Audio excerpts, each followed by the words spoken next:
G'ayrat aka, yana bir marta ko'rganimdan xursandman. O'tgan safar adashmasam, o'tgan yil olganingizda, ikkinchi kursingizda. Bu 3-chi kursingiz.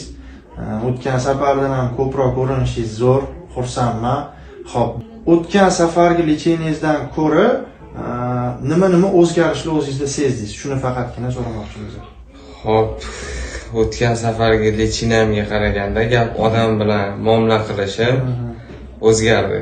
Anchagina tetik bo'ldim o'zimga. Hozir o'zimda o'zgarish katta, ishlarim yaxshilashdi. Ishlayapman Toshkent shahrida. Hozir nima ish bilan shug'ullanyapsiz? Hozir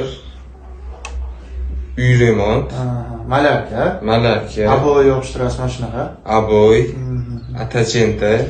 Salomat Medical'da hop yurtdoshlarimiz uchun tavsiya qila olasizmi? Tavsiya qila olaman. Hop. Bizga qanaqa tilaklaringiz bormi?